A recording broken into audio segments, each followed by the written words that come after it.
سارے جہاں سے اچھا ہندوستان ہمارا، یہ صرف ایک نظم نہیں، یہ ہر اس دل کی دھڑکن ہے جو اپنے وطن سے محبت کرتا ہے۔ یہ وہ آواز ہے جو سرحد پر کھڑے سپاہی سے لے کر کلاس روم میں بیٹھے بچے تک سب کی روح کو گرما دیتی ہے۔ یہ تاریخی نظم سارے جہاں سے اچھا سن 1904 میں لکھی گئی اور اسے لکھنے والے تھے ڈاکٹر علامہ محمد اقبال رحمۃ اللہ علیہ۔ جی ہاں، وہی اقبال جنہیں شاعر مشرق کہا جاتا ہے۔ اس وقت اقبال رحمۃ اللہ علیہ علی گڑھ مسلم یونیورسٹی کے طالب علم اور ایک اسٹوڈنٹ تھے، اور برطانوی سامراج کے خلاف جد و جہد کا ایک نیا دور شروع ہو چکا تھا۔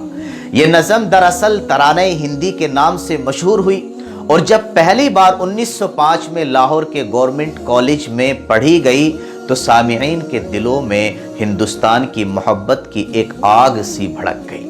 اقبال رحمۃ اللہ علیہ نے اس نظم میں فرقہ پرستی، تعصب یا مذہبی منافرت کی بات نہیں کی، بلکہ پورے ہندوستان کو ایک ماں کی طرح دیکھا، جس کی آغوش میں، جس کی گود میں ہندو، مسلمان، سکھ، عیسائی سب برابر کے بچے ہیں۔ جب وہ کہتے ہیں مذہب نہیں سکھاتا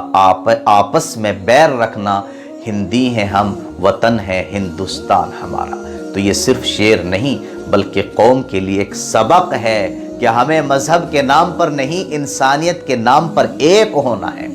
آج بھی جب یہ نظم سنائی دیتی ہے تو دل کے اندر کوئی جذبہ سا جاگ جاتا ہے، کوئی خواب کروٹ لیتا ہے، کوئی آنکھ نم ہو جاتی ہے، اور ایک آواز آتی ہے کہ یہ ملک میرا ہے اور مجھے اس پر ناز ہے۔ تو آؤ اس 15 اگست کو صرف جھنڈا نہ لہرائیں بلکہ دلوں میں بھی ایک جھنڈا لہرائیں، محبت کا، اتحاد کا، بھائی چارے کا۔ ہم بھول چکے ہیں کہ شاید یہ ہندوستان صرف ایک زمین کا ٹکڑا نہیں، یہ لاکھوں قربانیوں کا نام ہے، جہاں ٹیپو سلطان کا خون ہے، جہاں بھگت سنگھ کا جذبہ ہے، جہاں اشفاق اللہ خان اور رام پرساد بسمل ایک ساتھ ہنستے ہوئے پھانسی چڑھتے ہیں، جہاں ایک ماں اپنے بیٹے کو یہ کہہ کر شہادت پر روانہ کرتی ہے کہ جا بیٹا، تیرے خون سے یہ مٹی اور زرخیز ہو جائے گی۔ آئیے اس 15 اگست پر صرف چھٹی نہ منائیں بلکہ ان تمام شہیدوں کو یاد کریں جنہوں نے ہمیں یہ آزادی دی، اور دوبارہ سے دل سے کہیں سارے جہاں سے اچھا ہندوستان ہمارا۔